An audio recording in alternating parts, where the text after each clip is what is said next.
இந்திய வானிலை ஆய்வு மையம் வந்து தமிழ்நாட்டோட தெற்கு பகுதிகளுக்கு கொஞ்ச நாளைக்கு முன்னாடி ரெட் அலர்ட் கொடுத்திருந்தாங்க. இப்போ மறுபடியும் மொத்த தமிழ்நாட்டுக்குமே ரெட் அலர்ட் கொடுத்திருக்காங்க. 2 வாரத்துக்கு முன்னாடி போய் பார்த்தோம் அப்படின்னா இந்த கிளைமேட் அப்படியே ஆப்போசிட் ஆகி ரோட்ல முட்டையை உடைச்சு ஊத்தினா ஆம்லேட் ஆகிற நியூஸ்லாம் பார்த்துருப்போம். அப்படியே இந்த சைடு ஒரு 2 வாரம் கழிச்சு இப்போ வந்தோம் அப்படின்னா கிளைமேட் இந்த எக்ஸ்ட்ரீம் இருக்கு. வெதர் ஒன்னு இந்த எக்ஸ்ட்ரீம்ல இருக்கு, இல்ல இந்த எக்ஸ்ட்ரீம்ல இருக்கு. இதுக்கு இடைப்பட்டல வந்து சாரல் தூரல் இந்த மாதிரி எதுவுமே கொடுக்க மாட்டேங்குது. அதுவும் நேற்றுக்கும் இன்னைக்கும்லாம் மதுரை, திருச்சி, தென்காசி, கன்னியாகுமரி, திருநெல்வேலி இந்த சைட்லாம் வந்து பயங்கரமா மழை பிரிச்சு மேய்ஞ்சிக்கிட்டு இருக்கு அப்படின்னே சொல்லி ஆகணும். அந்த லெவலுக்கு போயிட்டு இருக்கு. இது சம்மர் சீசன் தானே, இப்ப என்ன பெருசா மழை இருக்க போகுது, இதே ரேஞ்சில் கொஞ்சம் மீடியமா தான் இருக்கும் அப்படின்னு நீங்க நினைச்சிடாதீங்க.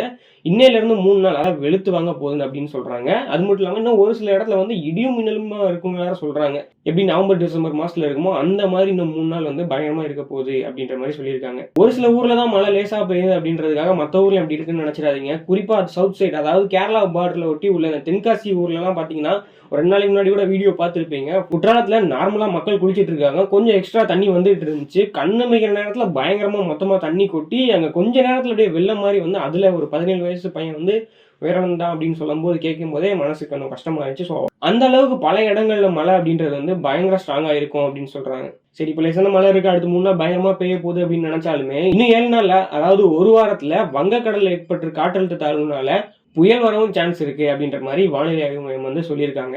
ஆல்ரெடி மழை ஒரு சைடு வச்சு செஞ்சுட்டு இருந்தாலும் இப்போ புயல் வேற வருது அப்படின்ற மாதிரி சொல்றாங்க. இப்போதான் நம்ம டிசம்பர்ல சென்னை காலத்தை பார்த்த மாதிரி இருந்துச்சு. அதுக்குள்ள மறுபடியும் இன்னொரு புயலா அப்படின்ற மாதிரி இருக்கு இதை கேட்கல. ஸோ ஆப்வியஸ்லி வங்கக்கடல்ல காற்றழுத்த தாழ்வுனாலே நம்ம எல்லாருக்கும் தெரிய வேண்டியது என்னன்னா கடலோரமா இருக்கக்கூடிய டெல்டா பகுதியில் உள்ள மக்கள் வந்து ரொம்பவே கவனமா இருக்கணும் அப்படின்னு சொல்லியிருக்காங்க. அதுவும் டெல்டா பகுதியில் மட்டும் இல்ல, எந்த ஊர்ல இருந்தாலும் சரி. ஸோ இதெல்லாம் ரெயின்லாம் அதிகமாக இருக்குது, புயல் வேற வரப்போகுது அப்படின்றதெல்லாம் தெரிஞ்சும் நிறைய பேர் பேரண்ட்ஸ் வந்து குழந்தைகளை வெளியே கூட்டு போகாதீங்க. லைக் குற்றாலத்தில் அந்த மாதிரி ஒரு சம்பவம் தான் நடந்துருந்துச்சு.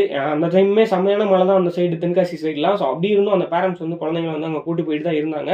ஸோ இப்போ அந்த இடத்த கவர்மெண்ட்டும் லாக் பண்ணாமல் விட்டுருந்தாங்க கரெக்டாக அந்த ஒரு இடத்த மட்டும். மற்ற எல்லா அருவியும் லாக் போட்டிருந்தாங்க, பல அருவியும் மட்டும் வார்னிங் கொடுக்காம இருந்திருந்தாங்க. ஸோ அதுவும் ஒரு சின்ன மிஸ்டேக் தான். ஸோ அந்த மாதிரி நீர்நிலைகள் சைடு யாரும் பேரண்ட்ஸும் சரி குழந்தைங்களும் சரி குழந்தைகளை அனுப்ப வேண்டாம். பேரண்ட்ஸும் வந்து வெக்கேஷனுக்கும் இந்த டைமில் வந்து அந்த மாதிரி நீர்நிலைகள் இருக்க சைடு வந்து போக வேண்டாம் அப்படின்றது ஒரு வேண்டுகோளாக வச்சுக்கிறேன். ஸோ இது மே மாதமே நம்மளுக்கு இந்த காட்டுது அப்படின்னா இன்னும் கொஞ்ச நாள் போனதுக்கப்புறம் வெயிலோ சரி மழையோ சரி எப்படி இருக்க போது நம்ம யோசிச்சு கூட பார்க்க முடியல. வர இயற்கைன்றது ஒரு புரியாத புதிராகவே மாறிட்டு வருது அப்படின்னே சொல்லி ஆகணுங்க.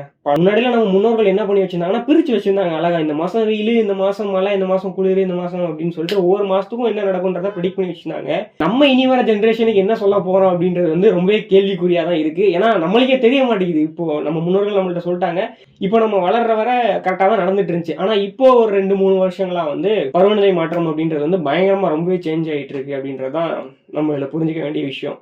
ஸோ பேரண்ட்ஸ் எல்லாருமே குழந்தைகளை கவனமாக பார்த்துக்கோங்க இந்த டைமில். அது மட்டும் இல்லாமல் மற்றவங்களுக்கும் சரி நீர்நிலைகள் அதிகமாக இருக்க சைடு போக வேண்டாம். டெல்டா சைடில் இருக்கவங்க குறிப்பாக சேஃப்டியாக இருந்துக்கணும் அப்படின்றது முக்கியமான ஒன்று.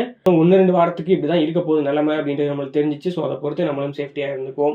ஸோ அடுத்த வீடியோ நீங்கள் பார்க்கணும் அப்படின்னா மறக்காம நம்ம சேனல் சப்ஸ்கிரைப் பண்ணி வச்சுட்டு பக்கத்தில் இருக்க பெல் பண்ணி அமைக்கிக்கோங்க. இந்த வீடியோ ஒரு லைக்கும் கொடுத்துருங்க. இந்த வீடியோ உங்கள் ஃப்ரெண்ட்ஸ்க்கும் ஃபார்வர்ட் பண்ணி அவங்களையும் சேஃப்டியாக இருக்க சொல்லிக்கோங்க. ஸோ அடுத்த ஒரு முக்கியமான வீடியோவில் நான் உங்களை சந்திக்கிறேன். அது வரைக்கும் பாய் ஃப்ரம் SBM.